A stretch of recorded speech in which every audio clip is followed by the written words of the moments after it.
이제 나부터 돌보기로 해요. 서윤진 지음. 흔히 말을 칼에 비유합니다. 말은 칼처럼 강한 힘을 지니고 있고 때로 상대를 다치게 하는 무기가 되기 때문입니다. 믿었던 사람의 비난에 심장이 베이는 고통을 느끼고 사랑하는 이가 던진 무신경한 한마디에 깊은 상처를 입은 경험은 누구에게나 있을 것입니다. 그런데 그 상처를 보듬어주고 아물게 하는 것도 바로 말입니다. 작가는 말합니다. 사람은 살면서 여러 번 다시 태어난다고 합니다. 새로운 시간들이 당신을 기다리고 있습니다. 다른 이의 삶에 한눈 팔며 살기엔 당신의 인생이 너무 소중하다는 걸 잊지 마세요. 이제 나부터 돌보기로 해요.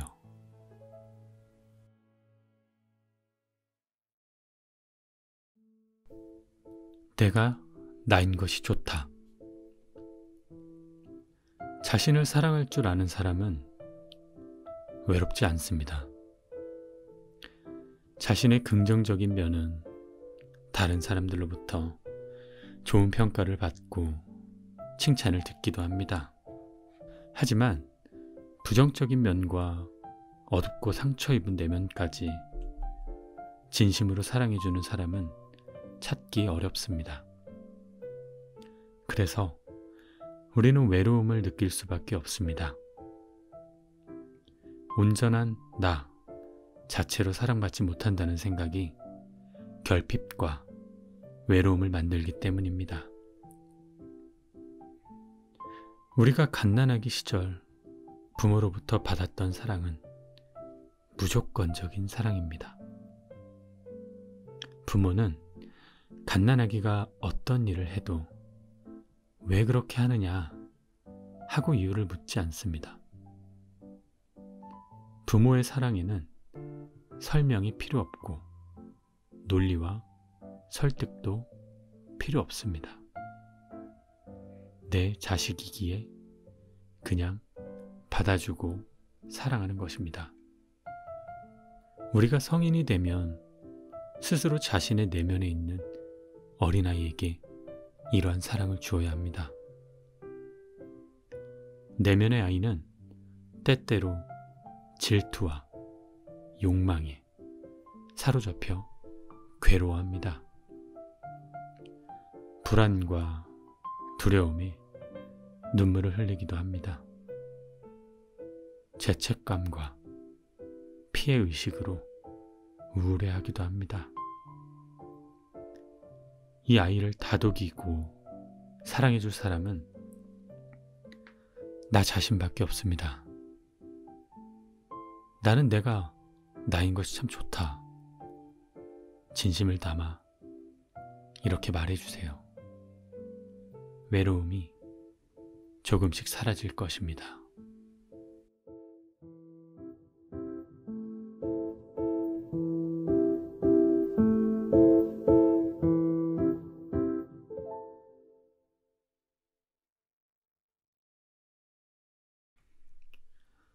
나는 나를 믿는다.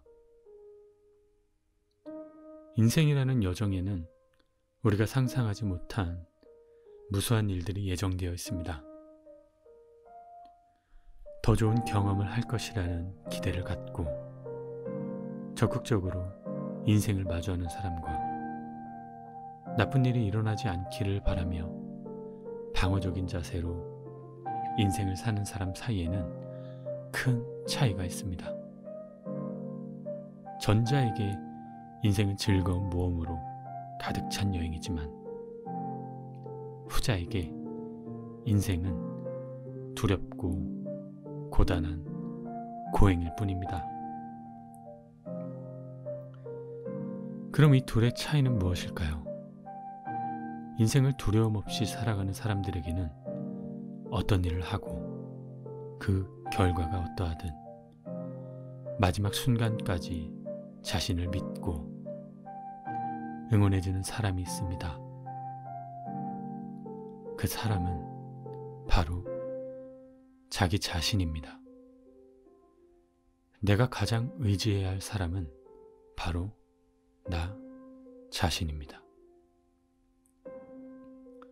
가족과 친구, 이웃의 격려와 위로도 중요하지만 내가 나를 믿지 못하고 응원하지 못하면 진정으로 용기를 내기가 어렵습니다.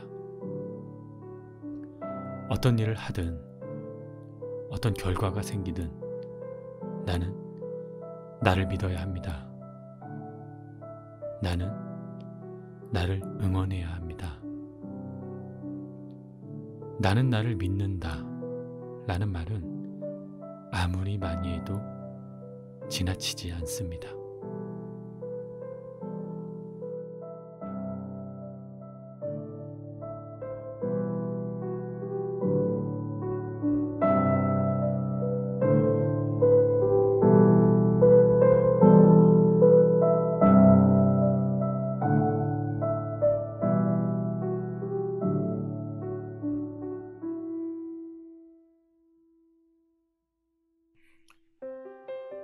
따뜻한 품성과 인간미를 갖자. 색깔과 모양은 아름답지만 향기가 없는 꽃이 있고, 모양은 평범하지만 무척 향기로운 꽃이 있다면 사람들은 어느 꽃을 선택할까요? 아마 처음에는 색깔과 모양이 아름다운 꽃에 사람들이 몰려들 것입니다. 하지만 이내 흥미가 시들어지고 향기로운 꽃에 관심을 갖게 될 것입니다. 향기로운 꽃은 사람들이 자신을 보고 있지 않은 동안에도 은은한 향기로 주위를 계속 행복하게 만들어주기 때문입니다. 사람도 마찬가지입니다. 겉에서 볼 때만 좋은 사람이 있고 언제나 곁에 두고 싶은 사람이 있습니다. 좋은 조건 때문에 첫눈에 끌리는 사람이 있고 은은한 매력 때문에 시간이 지날수록 점점 더 좋아지는 사람이 있습니다. 사람에게 향기란 무엇일까요? 사람의 향기는 품성과 인간미입니다. 믿고 신뢰할 수 있는 사람, 오랫동안 함께하고 싶은 사람은 따뜻한 품성과 인간미를 갖고 있습니다. 내게는 어떤 향기가 나는지 생각해 보세요. 그리고 따뜻한 품성과 인간미를 갖자 하고 말해보세요. 사람들의 마음을 움직일 수 있는 힘이 생길 것입니다.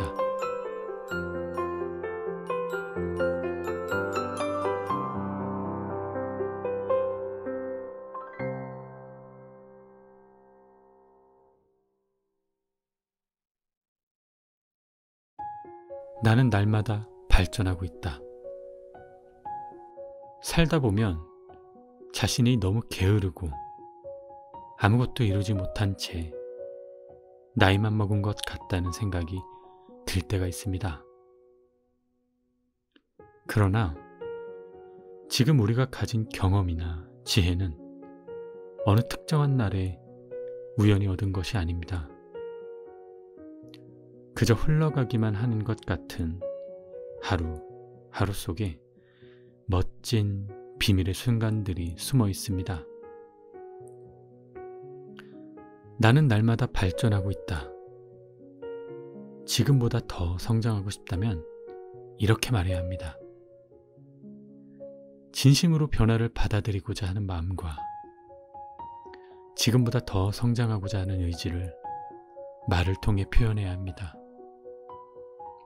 그러면 우리의 뇌는 이러한 의지를 알아차리고 자신을 발전시키기 위해 노력합니다. 하지만 입으로는 이렇게 말하면서 행동이 조금도 바뀌지 않는다면 우리의 뇌는 이런 말을 거짓말로 인식하게 됩니다. 나는 날마다 발전하고 있다 하고 말할 때는 간절한 마음을 담아 진심으로 말해야 합니다.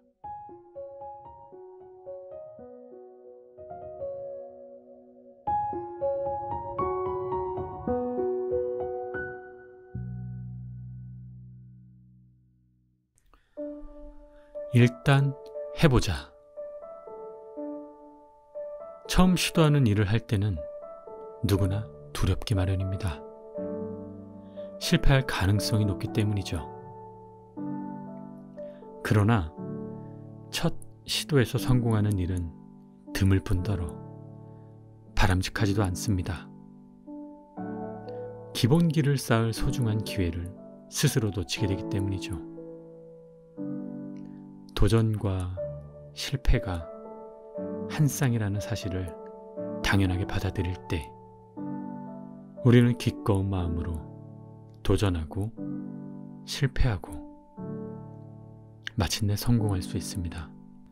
그래도 여전히 실패가 두렵다면 일단 해보자 하고 소리내어 말해보세요. 이 말을 하는 순간 우리의 뇌는 깨어나기 시작합니다. 이미 숙달된 일을 할 때나 반복되는 일상 속에서 우리의 정신은 긴장과 생기를 잃게 됩니다. 편안함에 안주하려는 관성이 새로운 도전을 가로막습니다. 이 벽을 깰 수 있는 것이 바로 이 일입니다. 일단 해보자.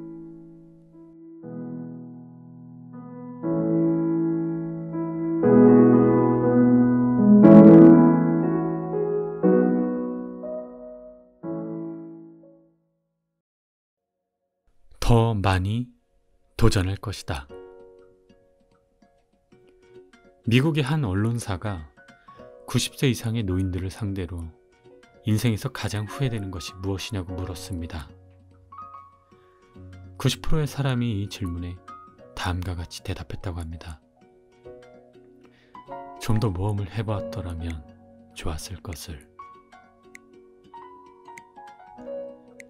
지금 더 많이 도전하지 않으면, 지금 당장 새로운 일을 시작하지 않으면 생의 마지막 순간에 우리도 이들과 똑같이 후회하게 될 것입니다. 더 많이 도전할 것이다. 더 다양한 모험을 해볼 것이다. 지금 당장 이렇게 말해보세요. 그리고 주저 말고 행동에 옮기세요. 인생은 누구나에게 단 한 번뿐입니다.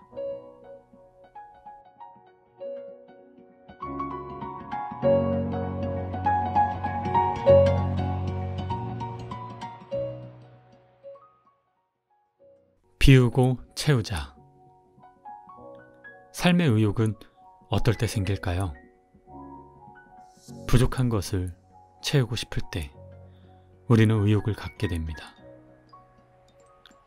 더 잘하고 싶은 일, 더 많이 갖고 싶은 것, 더 사랑하고 싶은 관계, 이런 것들이 우리의 열정을 일깨우고 의욕을 북돋웁니다. 그런데 이미 가득 찬 상태라면 어떨까요? 당연히 의욕이 없을 수밖에 없습니다. 이때는 일단 비워야 합니다. 발이 차면 기울고 오르막이 있으면 내리막이 있는 것처럼 가진 것이 너무 많으면 의욕이 사라지는 것이 자연의 이치입니다. 심신이 지쳐서 아무 의욕이 없는 상태라면 먼저 비우는 연습을 해보세요. 쓸데없는 욕심, 복잡한 생각, 불필요한 관계부터 조금씩 줄여보세요. 비우고 채우자 라는 말이 힘이 되어줄 것입니다.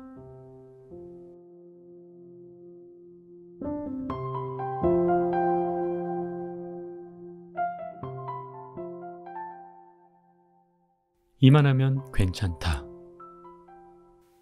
더 높은 목표, 더 좋은 결과를 위해 끊임없이 자신을 책망하고 닥달하고 있지 않나요? 다른 사람을 만족시키기 위해 안간힘을 쓰고 있지 않나요? 그렇다면 혹시 자신이 만족 중독에 빠진 것은 아닌지 생각해 보세요. 만족 중독에 빠진 사람은 화상을 쫓는 공상가와 같습니다. 자신의 눈앞에 있는 행복을 보지 못하고 어딘가에 있을지도 모르는 파랑새만 찾는 사람입니다.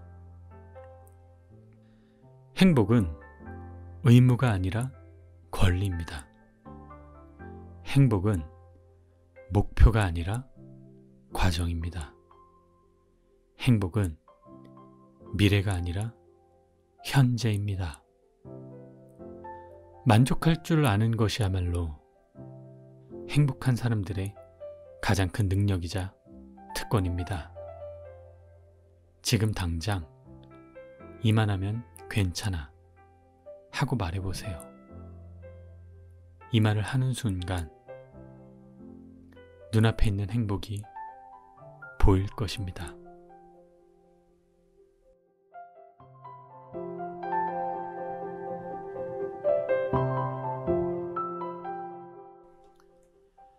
이 책은 5장으로 이렇게 나뉘어 있고요.